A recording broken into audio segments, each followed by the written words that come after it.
Boa tarde, pessoal. Boa tarde, pessoal. Sejam bem-vindos à nossa live semanal sobre cirurgia plástica. Hoje falaremos sobre Mastopexia sem prótese. Que são aquelas cirurgias em que a gente levanta a mama, em que a gente faz a cirurgia da mama sem a utilização dos implantes. Essa é uma percepção que não é só nossa, a gente ainda coloca bastante prótese, a gente faz muita troca de implante, mas nós todos, né, cirurgiões plásticos, percebemos que a gente está vivendo um período da cirurgia plástica em que as pacientes elas estão preferindo fazer as cirurgias sem os implantes, sempre que possível, né? Os implantes, eles são produtos médicos, eles são muito seguros, eles são muito estudados, mas como tudo, né, dentro da nossa especialidade, há períodos em que as pacientes elas têm as preferências, e agora a gente está vivendo a fase das cirurgias de mama sem prótese, né? A gente voltou para a década de 80, que era quando a gente fazia isso. A diferença é que agora as técnicas elas evoluíram. A gente tem um arsenal técnico muito mais sofisticado do que o que a gente dispunha, né, há 20, 30 anos atrás. E é isso que a gente vai atualizar vocês sobre quais são as melhores táticas e quais as melhores técnicas cirúrgicas para a realização dessa cirurgia. Eu acho que a gente começa falando para quem é a cirurgia de mastopexia, né? O que é e para quem que a gente indica? mastopexia sem prótese, sem implantes mamários. Mastopexia se refere àquelas cirurgias em que não diminuímos o tamanho da mama. Quando diminuímos o tamanho da mama, o termo correto seria mamoplastia redutora. Então, vem uma paciente que está satisfeita com o tamanho da mama, mas não está satisfeita com o formato da mama e com queixa de flacidez, de queda da mama. Essa paciente, como ela está satisfeita com o tamanho, geralmente não há necessidade do implante mamário. Implante mamário a gente reserva para aqueles casos em que queremos aumentar a mama das pacientes. Então, indicamos a mastopexia sem prótese. E existem várias técnicas cirúrgicas para fazer uma mastopexia sem prótese. Nós gostamos muito da técnica do autoimplante com sustentação por uma faixa muscular. Basicamente, a gente pega um fragmento, um segmento da mama, ela é desconectada da mama, mas não é desconectada do corpo da paciente. Ela precisa receber sangue, irrigação sanguínea, mas ela é solta. E ela é deslocada superiormente e fixada mais acima no músculo peitoral maior. Isso é o autoimplante, é um tecido vivo que está ali recebendo sangue. E, associado a isso, nós soltamos uma faixa de músculo e passamos o autoimplante por baixo dessa faixa. E é fixado lá em cima, e essa faixa fica segurando o autoimplante, como está aqui na minha mão. É um fator de sustentação a mais.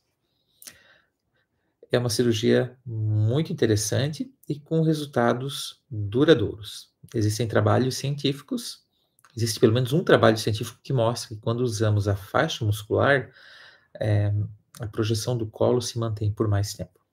E é importante lembrar que o tempo de duração desse resultado, ele depende muito da qualidade do tecido da mama da paciente. Eu lembrei de falar isso porque essa semana eu atendi uma paciente que veio no consultório, uma mulher já na 5ª década de vida, já estava na menopausa, ela já tinha passado por todas as mudanças da mama de uma mulher e ela tinha uma mama eminentemente gordurosa.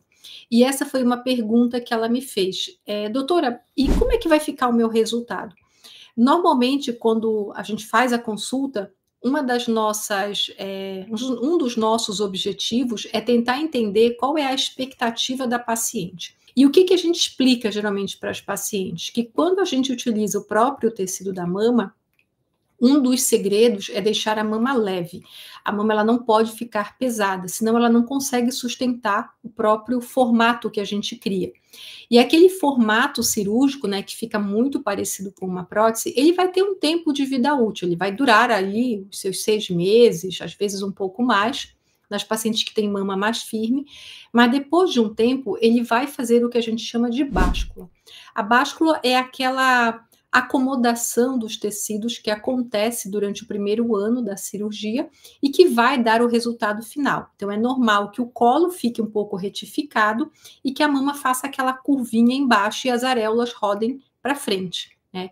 Isso é a evolução de uma cirurgia de mama. E quando a gente faz a cirurgia, a gente já faz as medidas da mama, que são aqueles rabiscos, né, que vocês veem os cirurgiões fazendo, já prevendo a báscula daquele tecido. Algumas mamas basculam mais e outras basculam menos, né? E quais são os fatores, amor, que fazem a cirurgia durar mais tempo ou ela durar menos tempo? Bom, qualidade dos tecidos, qualidade da pele, né? Uma pele mais espessa, sem estrias, ela vai segurar mais tempo. Embora a pele não costuma, né? Não costumamos conferir à pele essa capacidade de resistir. A glândula muito gordurosa, ela vai resistir menos tempo. Pacientes com mama mais dura, mais glandular, com menos gordura, o resultado permanece por mais tempo. Mas há uma coisa que a gente pode modificar, que é o peso da mama. Mamas mais leves ficarão mais tempo em pé, porque a força da gravidade vai atuar menos. Agora, uma pergunta muito direta que as pacientes fazem. A minha mama vai ficar mais durinha com essa cirurgia sem a prótese? A resposta é não, gente.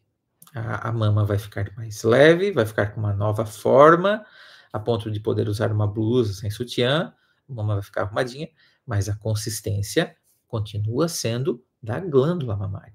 É um resultado completamente natural.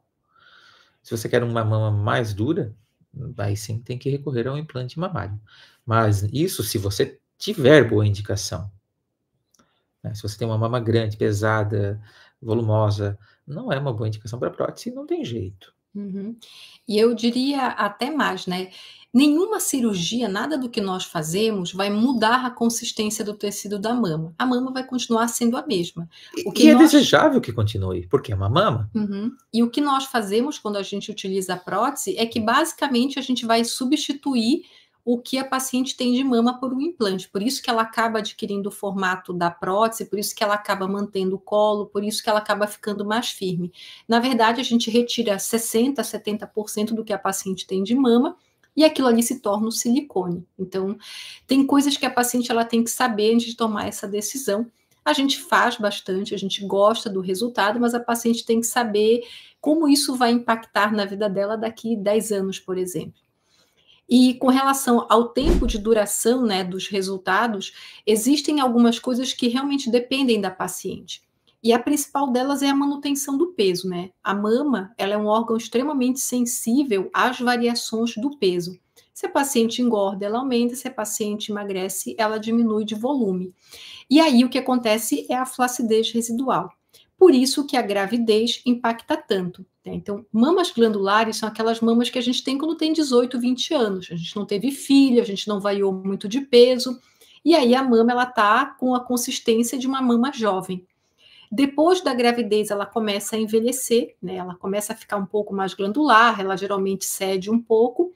E isso aí ele só vai se acentuar com a menopausa. O sutiã, o uso do sutiã esse é outro mito. A queda da mama? Então, não, o sutiã, ele apenas encaixa a mama no lugar certo, mas ela não é o fato da paciente usar ou não o sutiã que vai fazer com que a mama fique mais tempo de pé ou que o resultado dure mais tempo. Quando nós indicamos, né, aqueles sutiãs de pós-operatório, o que nós estamos fazendo é trazer conforto para a paciente e estabilizar a mama enquanto ela está desinchando. Mas o fato de você usar ou não o sutiã não vai influenciar. O que influencia é o peso da mama, né, o próprio volume que ela tem e as variações de peso que a paciente sofre ao longo da vida. Isso impacta diretamente no resultado, né, na durabilidade dos resultados. Uma orientação que a gente dá para todas as pacientes é o que esperar de uma cirurgia com e sem prótese. Então, vamos supor que a gente pegou aquela paciente que é o borderline, aquela paciente limítrofe. Ela não sabe, né, se quer prótese ou se não quer prótese. mas ela pode ir tanto para um lado quanto para o outro. É aquela paciente que não tem muita queda, mas a mama já está flácida, é aquela paciente que tem um pouco de pitose, né, que a areola já está fora do lugar, mas também não está muito caída, é aquela paciente que está em cima do muro. Então, para essas pacientes que podem escolher o que elas querem, como que elas têm que entender o resultado da cirurgia? Bom, aí sempre conversamos sobre prós e contras. A colocação do implante mamário vai oferecer um colo mais definido e talvez mais duradouro, o preenchimento do colo. Isso é inevitável. E talvez, se a paciente tem pouca glândula mamária, uma consistência mais endurecida da mama. Isso são os prós. Os contras. Temos que usar a prótese de silicone e um dia essas próteses vão necessitar de manutenção, gente. Quando? Período aí de 10 a 15 anos. Mas não existem atualmente próteses eternas? Não existe. Isso é mito. Todas as próteses atualmente no mercado mundial vão durar isso aí, 10 a 15 anos. Mas eu tenho uma amiga que tem prótese há 20 anos e está tudo bem. Realmente existem pacientes nessa condição. A gente já atendeu pacientes nossas assim. Mas é exceção. A partir de 10 anos, as próteses começam a aumentar a incidência de rotura, de romper. Só um exemplo. Então, você sabe que quanto mais anos, mais duradouro a prótese, quanto mais tempo, mais complicações. Por volta de 15 anos, mesmo estando tudo bem, a gente indica a troca das próteses, né, para as nossas pacientes. Vamos falar um pouco da prática, né? Como é que funciona. Os pacientes têm que fazer um pré-operatório, exames de rotina, e inclui exames de imagem da mama, ultrassom, mamografia. A cirurgia é feita no hospital, com anestesia geral, dura em torno de 3 horas. No final da cirurgia, a gente gosta de usar cola cirúrgica, taping, um sutiã pós-operatório. Esse sutiã é usado por 60 dias. O taping é usado por 1 semana. E a cola cirúrgica é usada por 21 dias. Né, de 15 a 21 dias. Os pacientes recebem a alta no mesmo dia. Então, essa cirurgia é feita em regime de hospital dia, né? Faz de manhã e no final da tarde vão para casa. E aí o repouso, que é aí que o bicho pega, né? Os 15 primeiros dias, os pacientes ficam com uma certa limitação de movimentação dos membros superiores, os braços mais fechados. Mas não completamente. Podem lavar o rosto, se alimentar, escovar os dentes, fazer toda a higiene corporal. A única limitação é tomar banho, lavar o cabelo, né, e pentear o cabelo. A partir de 2 semanas já pode lavar o cabelo, pentear o cabelo e já podem fazer trabalhos burocráticos, de escritório, trabalhos leves. Com 3 semanas já podem fazer trabalhos leves, um pouco mais liberadas, pode fazer um almoço, lavar uma louça, tarefas domésticas mais leves. E com 3 semanas também podem dormir de lado. Tem que ficar 21 dias dormindo de barriga para cima. A partir de 1 mês, aí a gente libera os pacientes para voltar ao trabalho, dirigir, namorar. Então, 1 mês, os pacientes voltam a uma vida rotineira. Com 60 dias, tiramos o sutiã cirúrgico, e os pacientes podem começar a fazer caminhadas, bicicleta e uma academia leve. E com 90 dias, pode fazer tudo. Jogar vôlei, correr, funcional, e é mais ou menos isso. Geralmente, na mastopexia sem prótese, não há retirada de glândula, porque a mama já tem o tamanho apropriado. Mas, se for retirada alguma coisa da glândula, essa glândula sempre é enviada para o exame anatomopatológico, para a biópsia, nunca é descartada. Isso é uma rotina. É o correto a fazer, não é da nossa cabeça. Isso mundialmente, né, deve ser feito. Fale um pouco do enxerto de gordura nesses casos.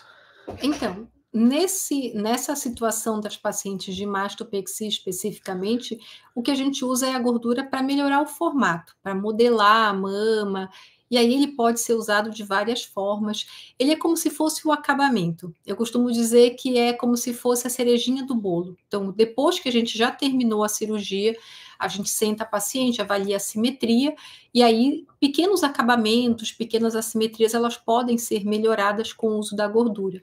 É importante sempre lembrar que as mamas, tudo que é de parzinho no corpo, nunca fica igual. A gente deixa menos diferente do que a paciente tinha. Então, mas igual nunca vai ficar. Você sempre vai saber qual era maior, qual era menor, enfim.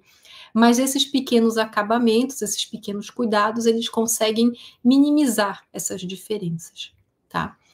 Gente, uma ótima semana para todo mundo e domingo que vem a gente volta com mais um assunto sobre cirurgia plástica.